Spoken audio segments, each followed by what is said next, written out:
नमस्कार.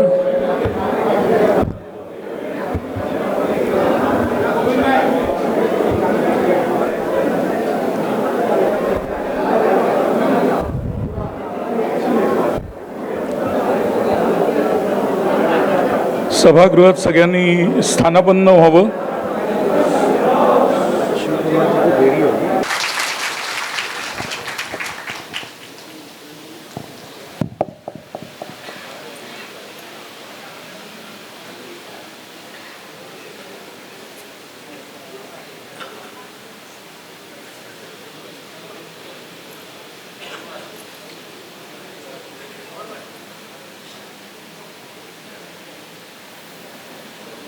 स्वर्गीय भाऊराव बेलवलकरांच्या नावाचं एक नामफलक रस्त्याला नाव, त्या कार्यक्रमाच्या साठी आपण इथे एकत्र जमलो आहोत.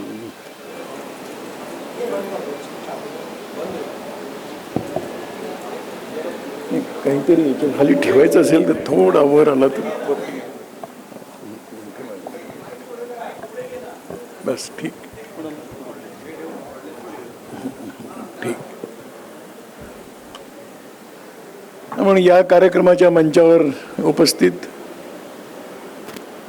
या विधानसभा क्षेत्राचं प्रतिनिधित्व करणारे अतुल भातखळकरजी, बेलवलकर परिवाराचे म्हणून आप्पा बेलवलकर मंचावरती आहेत आणि बाकीचे पण त्यांच्या कुटुंबातील सर्व मंडळी आहेत, कारण की या कार्यक्रमाचे निमंत्रकच बेलवलकर परिवार आणि उपस्थित सर्व सज्जन वृंद, बंधू आणि भगिनींना. भाऊरावांचा जन्म तसा 1924. काही संकेत ईश्वरीय संकेत आहेत. म्हणून 25 साली सुरू झालेल्या संघासाठी योग्य व्यक्ती पृथ्वीवर पाठवले पाहिजेत आणि म्हणून भाऊरावांना ईश्वराने 1924 साली पाठवले.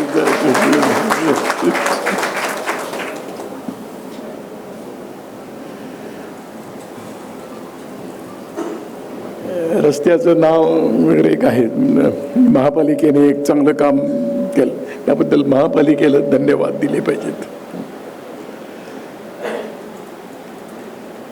या नावाचा फलक इथे लागल्यामुळे या रस्त्यावरतून जाणारे हजारो लोक पूर्वी पण जात होते, आताही जातील.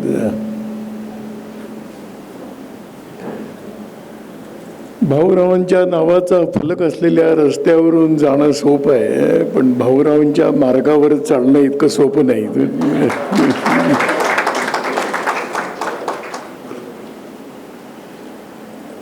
म्हणून या रस्त्यावरतून चालता चालता मार्गावरती चालणारे तयार व्हावेत ही अपेक्षा आहे.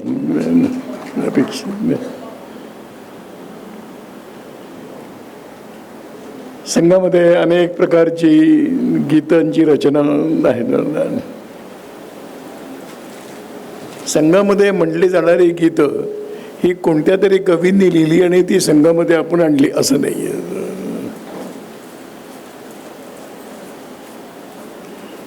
संघामध्ये जशी जीवन दिसली ते कवी मनाला जे भावलं त्यातून जे शब्दांकन झालं अशी गीतं संघामध्ये म्हटली जातात. आणि म्हणून गीतातल्या अनेक पंक्तींना जो बळ आणि सामर्थ्य प्राप्त झालेलं आहे त्या ओळींप्रमाणे दिसणारी जीवन आहेत म्हणून आहेत. आणि म्हणून अशा श्रेणीमध्ये अशा मालिकेमध्ये भाऊराव आहेत.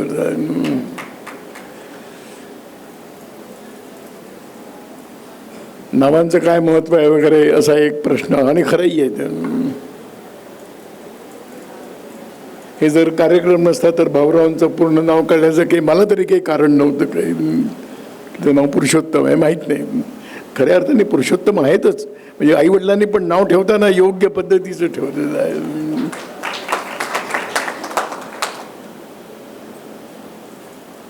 म्हणून नाव खूप वेळा माहिती असतं असं नाही. नानाजी देशमुखांचं नाव माहीत नाही कोणाला, काय नाव आहे.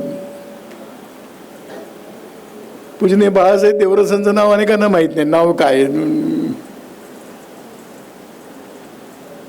पण नावांच्या रूपाने समोर असलेली जी व्यक्ती आहे त्या व्यक्तीची ओळख ही टिकत असते.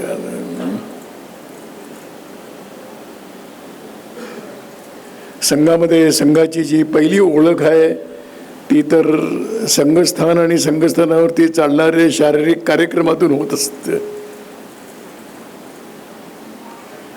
आणि म्हणून संघामध्ये प्रवेश होऊन संघ समजावा असं जे काम केलेलं आहे त्या कामांमध्ये जे प्रामुख्याने राहिले असे भाऊराव आहेत. मी भाऊरावांचा बौद्धिक वर्ग कधी नाही ऐकला, कोणी ऐकलं का मला माहीत नाही. बौद्धिक वर्ग नाही, पण संघ समजला तो भाऊरावांसारख्या जीवनामुळे समजला. बौद्धिक वर्गातून संघ समजत नाही, बुद्धीला कळतो. बुद्धीला कळलेलं सगळ्यांना समजतंच असं गैरसमज असतो अनेकांचा की मला समजलाय म्हणून, तर तो गैरसमज आहे.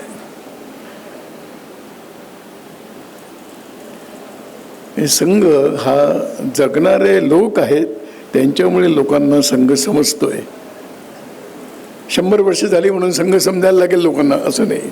संघाची माहिती मिळेल, संघाचं जे शरीर आहे ते लक्षात येईल, त्या शरीराची हालचाल काय आहे ती लक्षात येईल. पण ती हालचाल म्हणजे संघ नाही.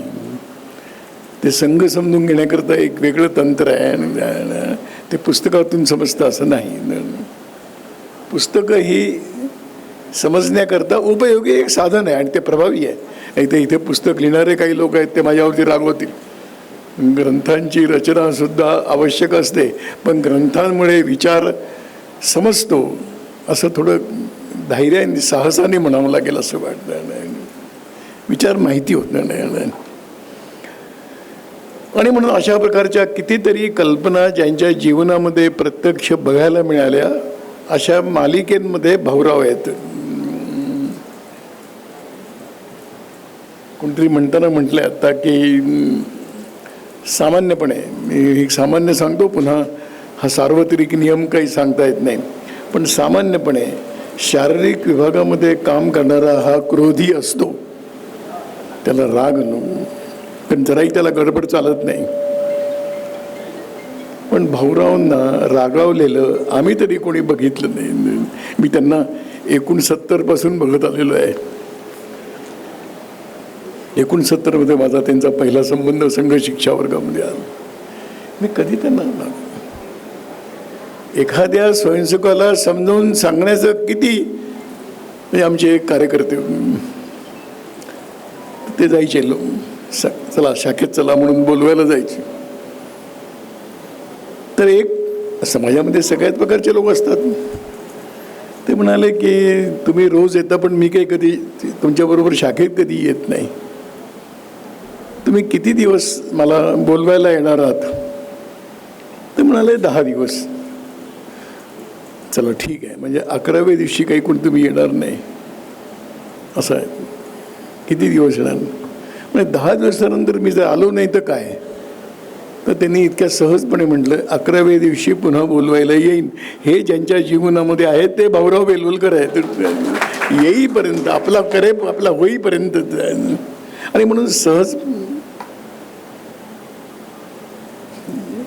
जे म्हणून एकदा जीवनामध्ये ठरवलं त्या मार्गावरती शेवटपर्यंत चालणं, त्या मार्गाचं नाव भाऊराव बेलवलकर मार्ग आहे. तो भाऊराव बेलवलकरांचं.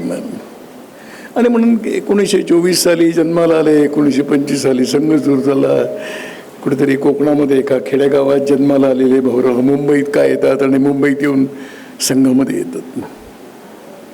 आणि म्हणून म्हटलं की काही माणसांना ईश्वराने संघ कार्यासाठीच पृथ्वीवरती पाठवलेलं आहे. त्यामुळे अशा प्रकारचं काम हे याच्यामध्ये पुन्हा 2 दृष्टिकोन आहेत.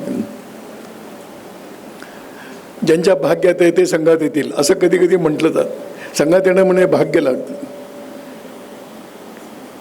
पण भाऊरावांसारखी असंख्य माणसं देशभरामध्ये अशी उभी राहिली की तुमच्या भाग्यात येईल ही जबाबदारी आमची आहे असं म्हणून अनेकांना जोडत नाही. अनेकांना जाणत होते. आणि म्हणून ते शासकीय सेवेत होते, कुठेही गेले, त्यांनी आपली ओळख कधी लपवली नाही. काही काही वेळेला व्यावहारिक जगत काही पुन्हा हा प्रश्न असतोच की व्यवहार बघायचा काय बघायचं. त्या व्यवहारिक दृष्ट्या चतुर लोक असतात, अनुकूलतेमध्ये पुष्कळ अनुकूल असतात, प्रतिकूलतेमध्ये थोडे बाजूला असतात. बुडत्या जहाजावर सुद्धा टिकून उभं राहणं हे खऱ्या नाविकाचं लक्षण आहे. आणि बुडतं जहाज सोडून दुसरं जहाज शोधणं हे चतुर माणसाचं लक्षण आहे. आणि म्हणून अशा प्रकारच्या संघाच्या बाबतीत ते झालेलं नाही. हे बुडतं जहाज कधी होणार नाही हे 100% आपण समजून चालू. हे बुडतं हे चालणार आहे, अधिक गतीने चालणार आहे. आणि गतीने चालणार आहे त्याचा जो काही आधारभूत जो आहे तो या 100 वर्षामध्ये तयार झालेला. आणि म्हणून हे काम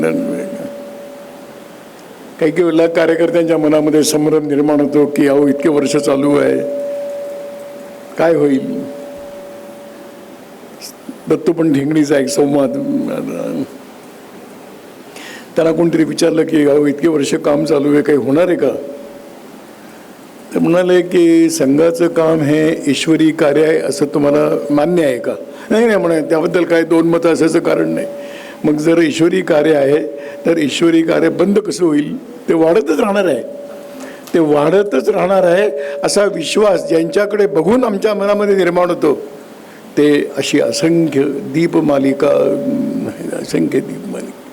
आणि म्हणून व्यक्तित्वाला पार विसरलो केवळ राष्ट्र हितार्थ असं ज्या कवितेतल्या पंक्ती आहेत त्यांच्या जीवनामध्ये दिसत आहेत. व्यक्तित्वाला पार विसर. म्हणून भाऊराव बेलवलकर हे लक्षात राहतील ते केवळ याच गुणांमुळे की ते आपल्या व्यक्तित्वाला पूर्णपणे विसरले होते की मी कोण आहे, मी एक संघाचा कार्यकर्ता आहे, मी एक संघाचा स्वयंसेवक आहे. हीच ओळख त्यांनी जीवनाच्या शेवटपर्यंत पाळली. आणि तो संस्कार, तो संक्रमित झालेला विचार. आणि म्हणून कधी कधी वाटतं की संघ स्वयंसेवक म्हणून जी काही कल्पना आज आम्ही सांगतो ती लिहून काढलेली कल्पना नाही. संघाच्या संविधानामध्ये स्वयंसेवक म्हणजे काय लिहिलेलं नाही. स्वयंसेवक काय हे संघात आल्यानंतर समजतं एवढं मात्र म्हटलेलं आहे. पुष्कळ लोक म्हणतात की संघ समजून घ्यायचा आहे ना. म्हणतं संघ समजून घ्यायचा असेल तर पुस्तकातून तुम्हाला संघाबद्दल माहिती मिळेल, पण संघ समजून घेण्याकरता तुम्हाला संघाच्या कामात आल्याशिवाय नाही कळणार. काय आल्याशिवाय नाही कळणार. हे याला कोणी म्हणेल की ही तर तुमच्या संघटनेतली कमतरता आहे. ती कमतरता आहे आम्ही मान्य करून सुद्धा आम्ही हेच म्हणतो की संघात आल्याशिवाय संघ कळत नाही. आणि ज्यांना तो संघ कळला त्यांच्याकडे बघून लोकांना संघ कळण्याची शक्यता वाढते. म्हणून काय असतं संघ म्हणजे केवळ विचार नाही, संघ म्हणजे केवळ बाह्य रूप नाही, संघ म्हणजे केवळ गणवेश नाही, संघ म्हणजे केवळ संचलन चांगले करणारे घोषवादन करणारे स्वयंसेवक म्हणजे संघ आहे असं नाही आहे. संघ म्हणजे स्वयंसेवक आहेत आणि ते स्वयंसेवक म्हणजे काय आहे ते त्या मार्गावरती चालल्याशिवाय स्वयंसेवक म्हणजे काय ते कळत नाही. संघामध्ये प्रार्थना आहेच म्हणत असतो. त्याची पण एक विशेषता आहे. कोणीही आम्ही कधीही आपण आपल्यापैकी बरेच जण स्वयंसेवक आहेत माहिती आहे सगळ्यांना. संघामध्ये येऊन अमुक मिळेल तमुक मिळेल असं काही कधी आपण सांगत नाही. प्रार्थना म्हणता म्हणता काय काय ते कळायला लागतं. आणि जेव्हा कळायला लागतं तेव्हा तो मार्ग सोडायची काही युक्ती प्रयुक्ती तिथे काही कामाला येत नाही. संघामध्ये म्हटलं आहे की संघाचं काम म्हणजे हे काट्यावर चालण्यासारखं आहे. काही लपवून ठेवलं नाही संघाने. कंटका किरण मार्ग स्वयंस्वीकृत आहे. आणि त्यामुळे जेव्हा हे कळतं की कंटका किरण मार्ग आहे आणि स्वयंस्वीकृत आहे हे एकदा रुजलं की मग त्या काट्यांचंही भय वाटत नाही आणि स्वयंस्वीकृताचा संकोचही संपलेला असतो. आपण ही जी शक्ती आहे ना, ही शक्ती आहे ना, ही दैवी शक्ती आहे. आणि म्हणून या दैवी शक्तीचे जे उपासक आहेत, जे साधक आहेत, त्या साधकांमध्ये आमच्या समोर जे आदर्श जीवन राहिलं ते भाऊराव बेलवलकर. त्यांच्याकडे बघून या मार्गावरचा विश्वास तुमचा आमचा द्विगुणित होत असतो, द्विगुणित होत. साधारणपणे समाज जीवनामध्ये निरपेक्ष निस्वार्थ असणं इतकं सोपं नाही.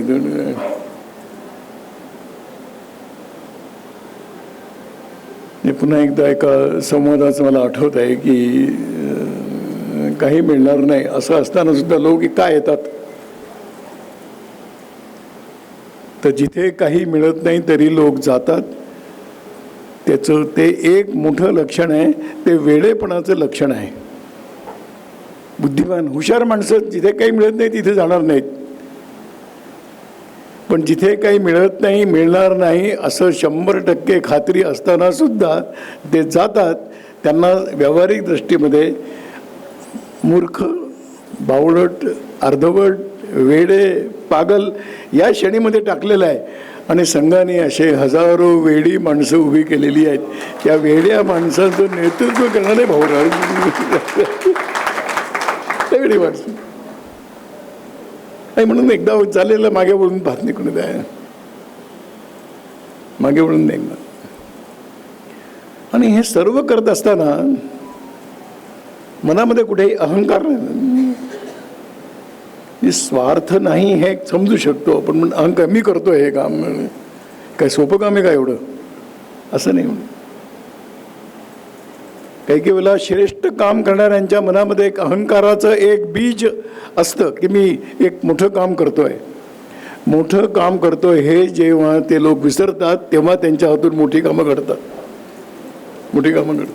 आणि म्हणून आम्ही जेव्हा पूजनीय गुरुजींचं चित्र बघतो आम्ही की राष्ट्राय स्वाहा राष्ट्राय इदम न मम जे म्हटलेलं, आपली यज्ञ संस्कृती सुद्धा खूप श्रेष्ठ आहे तशी.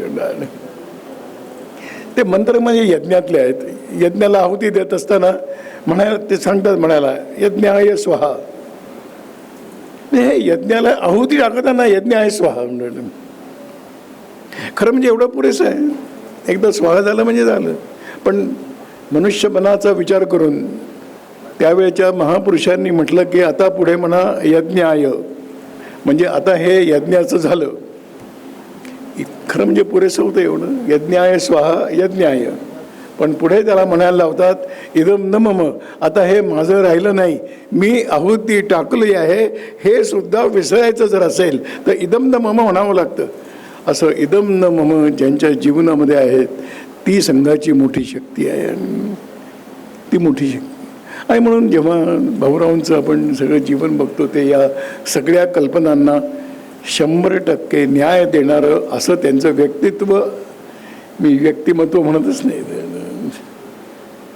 भाऊरावांचं व्यक्तिमत्व किती आकर्षक होतं मला माहीत नाही, म्हणजे मला माहीत नाही, म्हणजे मी त्या दृष्टीने कधी बघितलं नाही. पण आम्ही त्यांच्या व्यक्तित्वामुळे प्रभावित आहोत, व्यक्तित्वामुळे प्रभावित. म्हणून अशा सर्व प्रकारच्या कल्पनांना जीवनामध्ये आणणं आणि मग अशी जीवन तयार करण्याकरता आपलं जीवन अर्पण करणं. 70 वर्ष हे सोपी नाही तशी. 1924चा जन्म आहे, 35-40 साली केव्हा तरी संघामध्ये आले असतील आणि 40 नंतर इतके वर्ष सातत्याने त्या मार्गावरती चालत राहिले जीवनाच्या अंतापर्यंत, जीवनाच्या अंतापर्यंत. आपल्या कल्पनेमध्ये असं आहेच, आपल्या हिंदू चिंतनामध्ये असं आहेच. आणि असा विचार अनेक महापुरुषांनी आपल्या वाणीने आणि व्यवहाराने आमच्या समोर ठेवला की आजीवन हे कोणीतरी करावं लागतं. तर आजीवनचा अर्थच असा आहे की जेव्हा जेव्हा मला जीवन मिळत राहील, शरीर देव देत राहील, तोपर्यंत हेच काम मला करायचं आहे, हेच काम करायचं. आणि म्हणून भाऊराव गेले 2007 साली गेले. झाली आता 20 वर्ष व्हायला आली. भाऊराव आले नसतील असं मला वाटत नाही. तुमची आमची भाऊरावांची ओळख व्हायला कदाचित थोडा वेळ लागेल, पण भाऊराव पुन्हा आलेले आहेत. तुमच्या आमच्यामध्ये आहेत आणि तुमच्या आमच्यामध्ये आम्हाला कदाचित भाऊराव म्हणून ओळख होईल की नाही माहीत नाही, पण श्रेष्ठ जीवन असं ज्या मार्गावरती चाललेल्यापैकी आहेत त्यापैकी अशी व्यक्तिमत्व आजही आम्हाला जवळपास बघायला मिळतात. ही जन्मजन्मांचा ज्यांनी संकल्प घेतलेला आहे अशी मंडळी फार लवकर संघाची होतात आणि संघातले होतात. संघाची होतात म्हणजे निवडणुकीमध्ये मतदान नाही करायचं, संघातले होणं, संघाचे होणं म्हणजे आणि संघातले होणं. आम्ही संघाचे आहोत. आज पुष्कळ लोक आम्हाला भेटतात, आम्ही संघाचे आहोत. आर एस एसचे लोक पुष्कळ आहेत, त्याच्यापेक्षा कमी संघाचे आहेत आणि त्याच्यापेक्षा कमी शाखेचे आहेत. संघाचे आहेत, आम्हाला आर एस एस माहिती आहे. त्यामुळे आर एस एसचे झालेला समाज आज 100 वर्षानंतर आर एस एस म्हणणारा वर्ग फार मोठा आहे. संघाचे आहोत असे म्हणणारे आणखीन थोडे कमी आहेत. ते केव्हा तरी आर एस एसचेच होते, ते संघाचे झालेले आहेत. आणि संघाचे लोक या व्यक्ती निर्माणाच्या प्रक्रियेमध्ये जेव्हा येतील तेव्हा ती स्वयंसेवक मालिका जी निरंतर चालणार आहे त्या प्रक्रियेला गती घेणार आहे. आणि नजीकच्या भविष्यकाळामध्ये हे दृश्य आपण आजच बघतो आहोत. बीज रूपाने सुरू केलेलं हे काम अंकुरित झालं, वृक्ष झाला आणि हे वृक्ष आता सुगंधित फुलं आणि मधुर फळं देणारं आज आपण बघतो आहोत. हे या 100 वर्षाच्या वाटचालीचा एक योग्य परिणाम म्हणून आपण आता ही संघ गंगोत्री कोणी थांबवू शकत नाहीत. थांबवण्याचे प्रयत्न करणारे पुष्कळ लोक येऊन गेलेत. कारण हे कोणाच्या कृपेने चाललेलं काम नाही, कोणाच्या आशीर्वादाने चाललेलं काम नाही, कोणाच्या मदतीने चाललेलं काम नाही. जे चाललं आहे ते असंख्य भाऊराव देशभरामध्ये आहेत, त्यांच्यामुळे चाललेलं काम आहे का, असंख्य आहेत. आणि म्हणून मी सुरुवातीला म्हटलं की भाऊराव बेलवलकर दिलेल्या नावाच्या रस्त्यावरून नाईलाजाने मार्ग चांगला आहे म्हणून चालणारे लोक पुष्कळ मिळतील. आणि म्हणून या चालणाऱ्यामधून भाऊरावांच्या मार्गावरती चालायचं आहे असे जर तयार झाले तर या नामफलकाचा पूर्ण आपल्याला परिणाम दिसेल. एक शेवटची गोष्ट मी सांगणार आहे. एक सर्वसाधारणपणे सार्वजनिक कार्यक्रमाचा एक नियम आहे की प्रमुख अतिथींनी जास्त बोलायचं नसतं. पण तो नियम मी केव्हाच मोडला आहे, त्यामुळे थोडा मोडलाच आहे, तर आणखीन एक थोडंच मोडलं आहे. खूप वेळा आम्हाला कोणीतरी अध्यक्ष म्हणून बसवतात, तर म्हटलं तुमची इच्छा ही दिसते की मी कार्यक्रम छान झाला, असे कार्यक्रम होत राहिले पाहिजेत आणि शुभेच्छा देऊन थांबावं. पण आमच्यासारखे काही असतात की ज्यांना हे कळत नाही, हे व्यावहारिक कळत नाही काही वेळा, त्यापैकी आम्ही आहोत. आणि म्हणून एक प्रक्रिया जी संघरचनेमध्ये आहे आणि ती दिसते, ती भाऊरावांच्या जीवनात तुम्हाला आम्हाला बघायला मिळाली. तेवढी फक्त एक छोटी गोष्ट सांगून मी थांबणार आहे. संघामध्ये येणारी व्यक्ती काय व्हावी अशा एक स्वयंसेवक म्हणून काही कल्पना आहेत. त्या कल्पनांना ज्यांनी 100% न्याय दिला ते या मार्गावरती योजनापूर्वक चालले, त्यांनी न्याय दिलेला आहे. आणि म्हणून स्वयंसेवक कल्पनासुद्धा अशा व्यक्तींमुळेच पुढे आलेली आहे. स्वयंसेवकाची परिभाषा डॉक्टर हेडगेवारांनी केलेलीच नाही. 4 वाक्य लिहिलेली नाहीत. पण काय व्हावं हे जे त्यांच्या कल्पनेमध्ये होतं ते कल्पनेतलं आज व्यवहारामध्ये आलेलं बघायला मिळत आहे.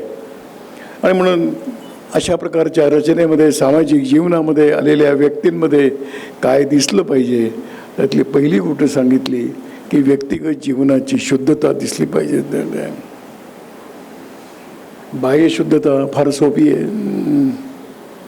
आंघोळ करू, आपण चांगले कपडे घालू, चांगलं बोलू.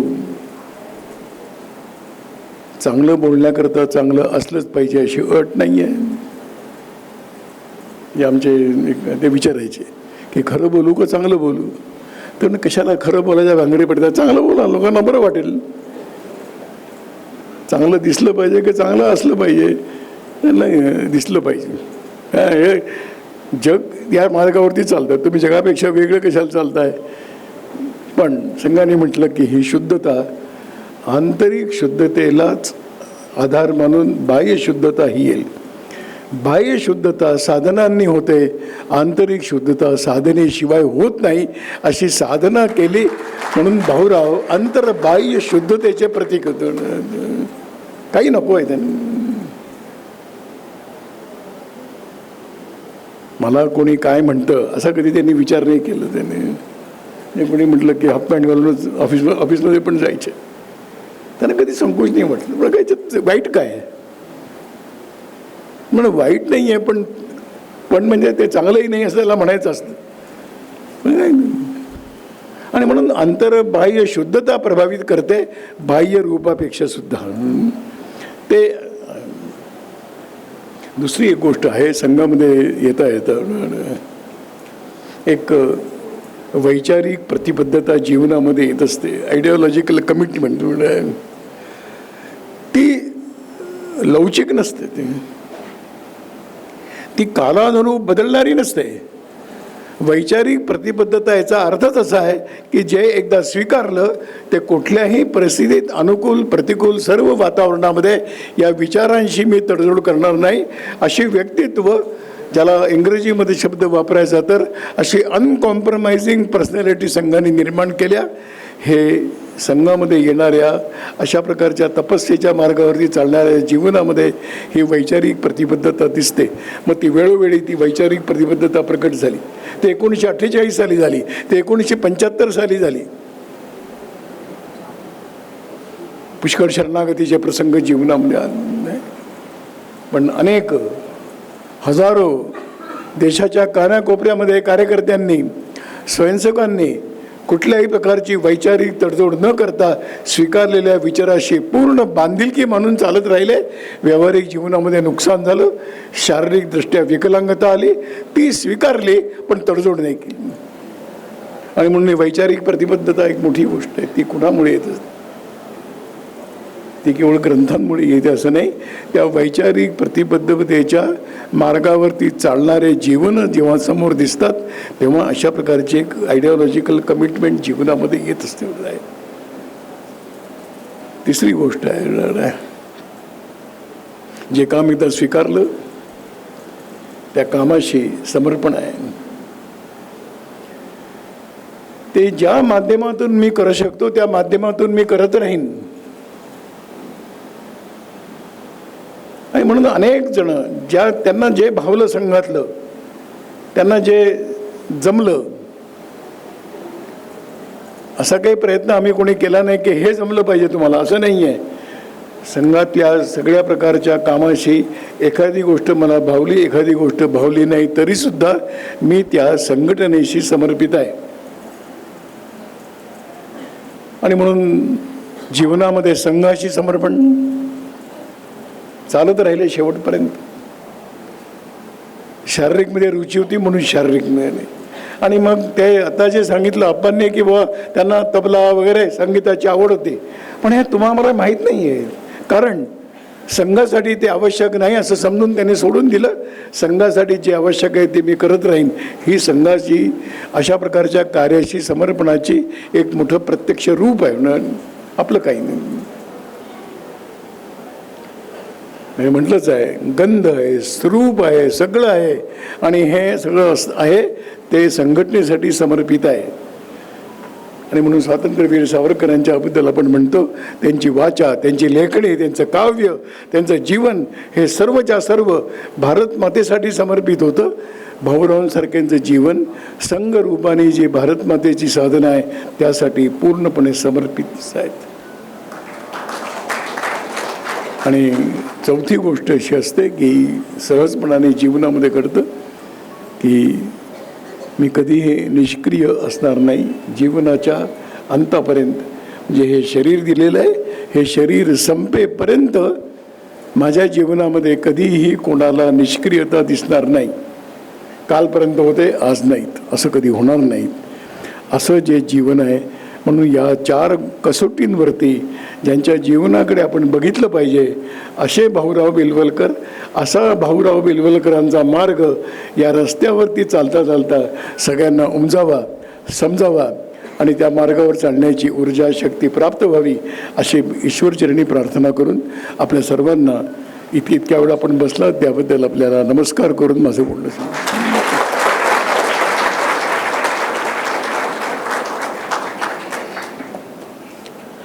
आता यानंतर संपूर्ण वंदे मातरमचं गाणं गायन होईल. सर्व माता भगिनी बंधूंनी कृपया आपापल्या जागेवर उभं राहावं.